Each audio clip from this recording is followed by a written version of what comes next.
Dalam video ini saya akan menjelaskan salah satu algoritma yang cukup menarik, yaitu algoritma penjadwalan MFQ atau kepanjangan dari Multiple Feedback Queues. Oke, mungkin lanjut ke penjelasan sekarang.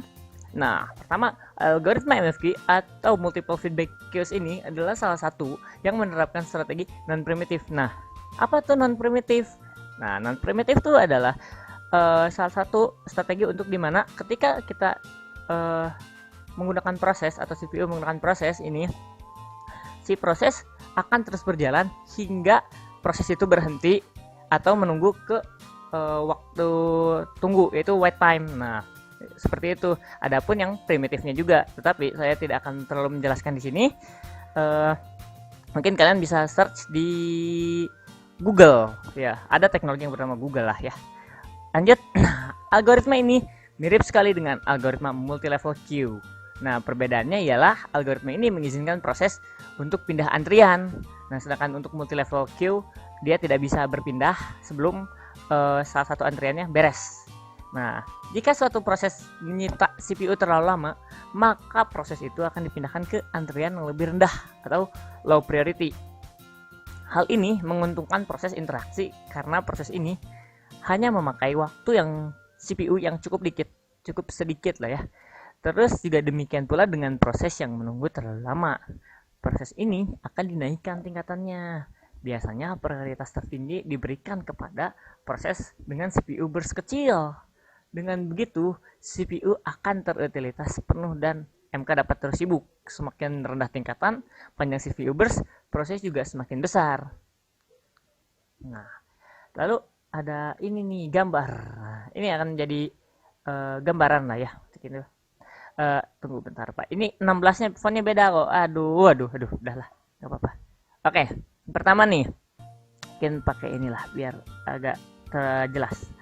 Oke, nah, dimana yang pertama adalah semua proses yang baru datang akan diletakkan pada Q0, dimana Q0 adalah kuantum 8ms, yaitu yang pertama yang ini nih. Nah, yang ini Q0. Nah, ini Q0 dengan apa ya? Waktu burstnya sekitar 8ms. Lalu kedua, jika suatu proses tidak dapat diselesaikan dalam 8ms, maka proses tersebut akan dihentikan dan dipindahkan ke Q1. Nah, jika memang dia dalam waktu 8 detik tidak beres, maka mau tidak mau proses harus dipindahkan ke yang lebih rendah, yaitu yang di 16 ini, yaitu Q1. Nah, yang ini. Nah, itu. Lalu Q1 hanya akan dikerjakan jika tidak ada lagi proses di Q0. Dan jika suatu proses di Q1 tidak selesai, maka dalam 16 detik maka proses tersebut akan dipindahkan ke Q2. Nah, begitupun sebaliknya untuk Q3 sama gitu dengan Q0, dimana jika memang dia tidak beres selama 16 detik, mau tidak mau harus dipindahkan ke Q2 yang ini. Oke, maaf jika jelek nomor 2 nya. Nah, dimana Q2 akan dikerjakan bila Q01 dan 10 dan akan berjalan dengan algoritma FCFS. Nah, FCFS ini adalah algoritma yaitu yang bernama first come first serve, dimana yang datang pertama akan dilayani lah. Seperti jika memang 16 second ini beres, maka dia harus ke sini, dan di sini pun ntar ada kuantumnya, dan jika memang kuantum yang lebih low priority dia tidak beres pun akan terus sampai si kuantum si Q ini prosesnya berhenti gitu.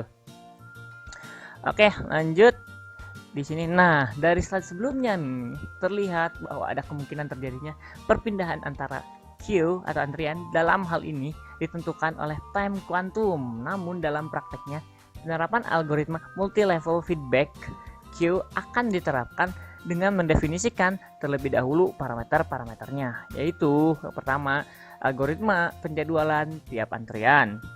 Yang kedua, kapan menaikkan proses ke antrian yang lebih tinggi. Lalu yang ketiga pun, kapan menurunkan proses ke antrian yang lebih rendah atau low priority. Nah, yang terakhir, yang keempat adalah antrian mana yang akan dimasuki proses yang membutuhkan. Oke, mungkin itu penjelasannya dari itu. Nah, dari pendefinisian sekarang, dari pendefinisian seperti tadi yang tadi membuat algoritma ini sering dipakai karena algoritma ini mudah dikonfigurasi ulang supaya cocok dengan sistem. Tapi untuk mengetahui mana penjadwalan terbaik, kita harus mengetahui nilai parameter tersebut. Nah, multi feedback queue adalah salah satu algoritma yang berdasar pada algoritma multilevel queue. Perbedaan mendasar yang membedakan multilevel feedback queue dengan multilevel queue biasa adalah terletak pada adanya kemungkinan suatu proses perpindahan dari suatu antrian ke antrian lainnya, entah dengan prioritas yang lebih rendah ataupun yang lebih tinggi. Nah, pada zaman sekarang, algoritma multilevel feedback queue adalah salah satu yang paling banyak digunakan. Oke, ini mungkin penjelasan yang tadi. Jika memang kurang jelas, akan saya jelaskan lagi dengan contoh yang baru. Nah, di sini contoh terdapat 3 antrian Q1 dengan waktunya itu 10 detik, lalu ada Q2 dengan 40 detik, lalu yang ketiga adalah FCFS, oke, first come first serve. Proses yang masuk ke antrian Q1 nih yang pertama. Nah, ada Q1. Jika dalam 10 detik tidak selesai, maka Q1 mau tidak mau harus memberikan prosesnya ke Q2. Nah, Q2. Begitupun yang di Q2. Ketika Q2 sudah melakukan proses, mau tidak mau harus beres dalam 40 detik. Jika memang tidak beres, maka harus langsung ke Q3, yang dimana Q3 adalah algoritma FCFS, first come first serve. Oke, mungkin hanya segitu penjelasan dari saya yang cukup singkat. Lebihnya mungkin bisa lebih dan kurangnya mungkin kalian bisa dilihat di internet yang lebih mengerti. Saya sendiri hanya bisa menjelaskan seperti itu agar lebih singkat dan padat dan jelas lah, tidak terlalu berbelit-belit. Oke, terima kasih telah menonton video ini dan sampai jumpa di video lainnya.